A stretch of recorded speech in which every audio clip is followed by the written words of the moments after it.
वो विधानसभा है जिसकी आज हम चर्चा करेंगे, बथनाहा विधानसभा। फिलहाल तो यहाँ बीजेपी का कब्जा है।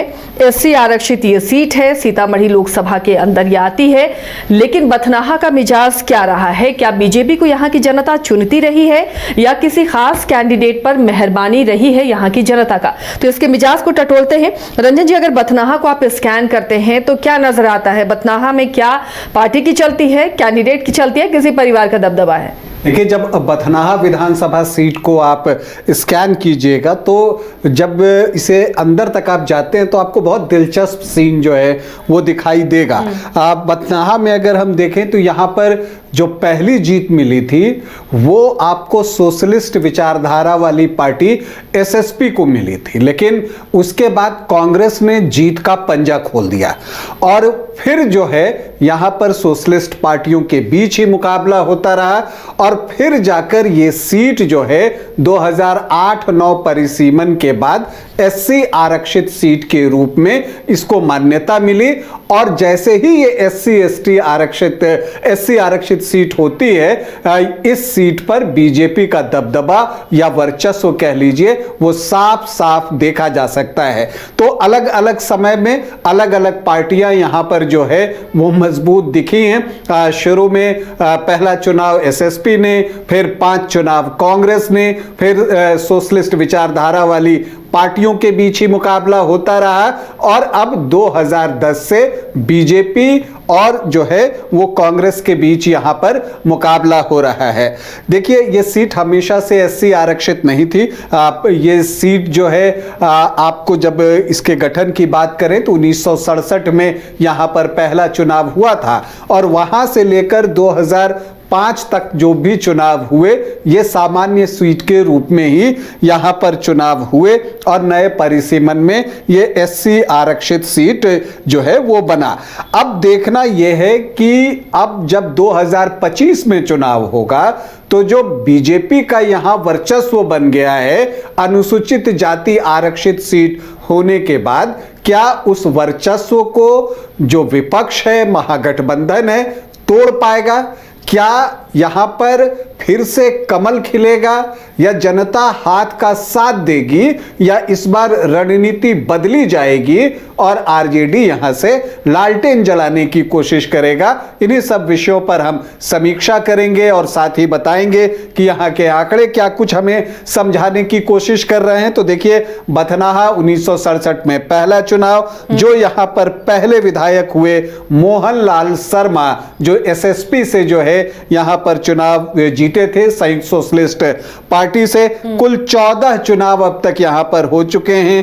कांग्रेस को 5 बार सफलता मिली है। बीजेपी दूसरी सफल पार्टी है जिसने 3 अवसरों पर यहां से चुनाव जीता है। एलजेपी भी इस सीट को 2 बार जीतने में कामयाब हुई है। तो जनता दल को भी 2 ही बार सफलता मिली है। आरजेडी और एसएसपी ने एक बार जो है यहां पर चुनाव जीता है। अगर हम सर्वाधिक बार चुनाव जीतने वाले उम्मीदवार की बात करें तो सूर्यदेव राय ने जो बथनाहा की सीट है उसे सर्वाधिक 5 बार जो है वो जीता है।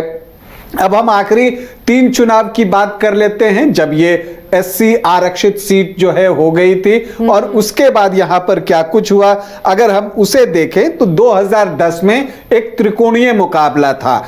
यहां पर बीजेपी थी, कांग्रेस थी और साथ ही साथ एलजेपी भी चुनावी मैदान में थी। यहां पर बीजेपी की तरफ से दिनकर राम जो है वो चुनावी मैदान में उतरे थे। उनको 49,181 वोट मतलब कि 44.03% वोट आए थे। तो ललिता देवी जो एलजेपी से थी उनको 35,889 वोट आए मतलब कि 32.13% और कांग्रेस के संजय राम तीसरे स्थान पर छूट गए, उनको मिले 8,631 वोट मतलब कि 7.73% वोट। तो यहां पर जो दिनकर राम को जीत मिली वो मिली 13,292 वोटों की। इसके बाद 2015 में दिनकर राम को फिर से टिकट दिया गया और उनके सामने इस बार कांग्रेस ने अपना प्रत्याशी बदल दिया, सुरेंद्र राम को चुनावी मैदान में उतारा। महागठबंधन महागठबंधन के प्रत्याशी थे। जेडीयू, आरजेडी, कांग्रेस एक साथ चुनाव लड़ रही थी और सामने बीजेपी थी एनडीए की तरफ से। तो बाकी जगह पर महागठबंधन ने कमाल दिखाया था, लेकिन बथनाहा में महागठबंधन 2015 में भी कमाल नहीं दिखा सका और दिनकर राम जो है फिर से एक बार जीते, बल्कि पिछली बार जितने से जीते थे उससे ज्यादा वोटों से जीते आमने सामने की लड़ाई में। दिनकर राम को आए 74,763 वोट, उनका मत प्रतिशत बढ़कर हो गया 49.11% और सुरेंद्र राम जो कांग्रेस प्रत्याशी थे उनको आए 54,597 वोट, मतलब कि 35.86% वोट और दिनकर राम की जीत हुई 20,166 वोटों की।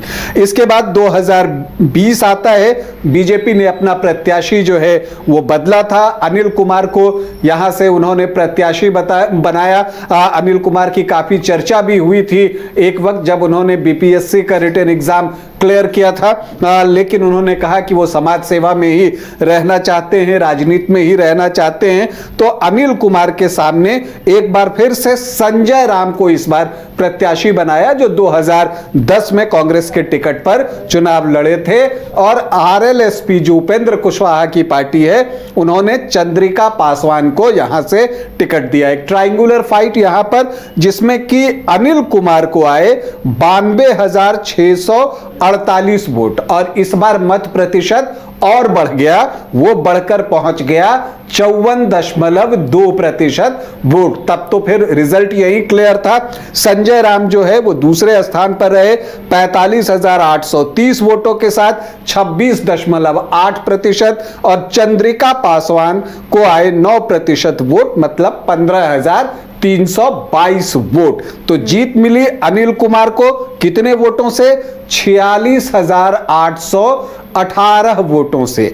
तो बथनाहा में हम देखते हैं जो पिछले 3 चुनाव के आंकड़े हमें क्या बता रहे हैं कि हर बार बीजेपी का वोट परसेंट जो है वो बढ़ता जा रहा है और साथ ही बढ़ती जा रही है जीत की जो मार्जिन है वो भी हर चुनाव के साथ बढ़ता हुआ दिखा है।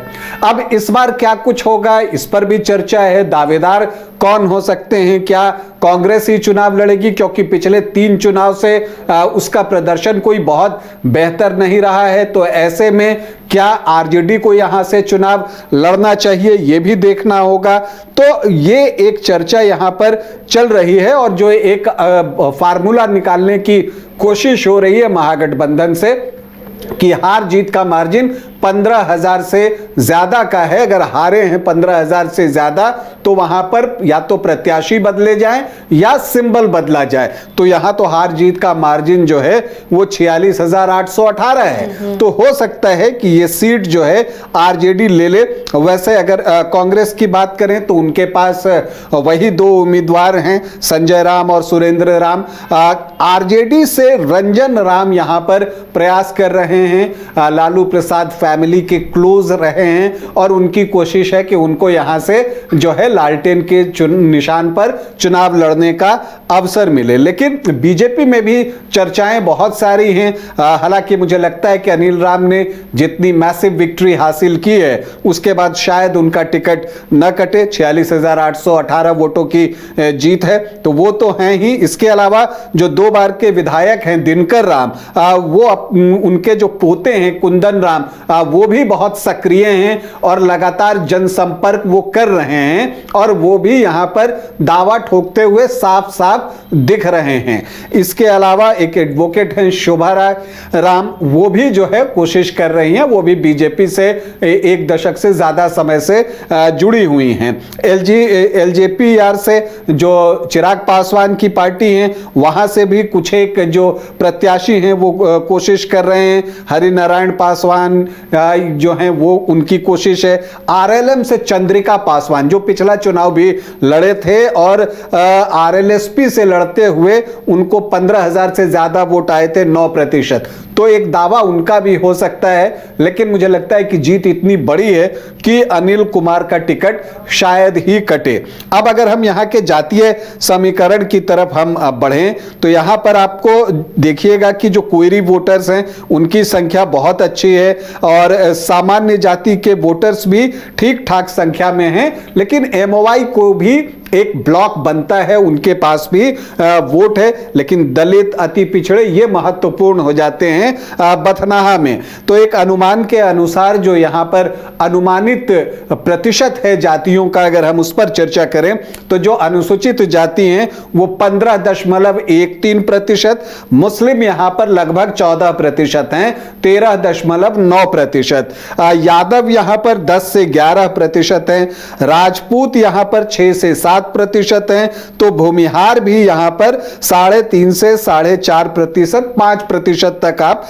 मान सकते हैं। ब्राह्मण भी 4 से 5% के आसपास हैं। तो जो सामान्य जाति के वोट हैं वो 14 से 16-17% तक पहुंचते हैं। अगर आप कोयरी, कुर्मी और धानुक इन तीनों को जोड़ दीजिए तो ये ब्लॉक भी 14 से 16% के आसपास आ जाता है। वैश्य सीतामढ़ी के इलाके में अच्छी संख्या में मिलते ही हैं, चाहे आप लोकसभा चुनाव के दौरान भी देखें तो सीतामढ़ी लोकसभा हो या आप शिवहर की तरफ चले जाएं तो यहां वैश्य वर्ग के जो वोटर्स हैं उनकी संख्या अच्छी रहती है। तो यहां पर वैश्य जो हैं वो 11 से 12% हैं। तो अब इसमें मल्लाह भी यहां पर 3 से 4% हैं। तो एमओआई को अगर आप देखिए तो 24-25% के आसपास यही वोट पिछली बार कांग्रेस प्रत्याशी को आया भी था। इस बार चूंकि वीआईपी साथ में है तो मल्लाह वोटर्स पर जो है उनकी नजर होगी। अब प्रदेश अध्यक्ष जो है मंगनीलाल मंडल बनाए गए हैं तो धानुक वोट पर भी एक नजर होगी। अब कितना कामयाब होते हैं ये देखना दिलचस्प होगा, लेकिन समीकरण यहां पर जो है वो बीजेपी को स्ट्रांग बनाती है और इसे तोड़ने के लिए जो अन्य पिछड़ी जातियां हैं और अति पिछड़ी जातियां हैं उसमें महागठबंधन को सेंध लगानी होगी और तगड़ी वाली सेंध लगानी होगी। थोड़े बहुत से काम नहीं चलना है। अगर वहां पर वो सेंधमारी कर सकते हैं और उस ब्लॉक से वो वोट निकाल पाते हैं और जो अनुसूचित जाति के वोटर्स हैं उनको अपने साथ जोड़ के रख पाते हैं, तब मुकाबला जो है एक करीबी होने की संभावना है। लेकिन समीकरण यहां पर जो है वो बीजेपी के पक्ष में दिखता है और यही वजह है कि पिछले 3 चुनाव से बीजेपी यहां पर लगातार जीत रही है। तो ये बथनाहा का पूरा स्कैन रिपोर्ट था कि किस तरह बथनाहा में जंग होती रही है और यहाँ पर क्यों और कैसे जीत मिलती रही है। समीकरण क्या कहते हैं।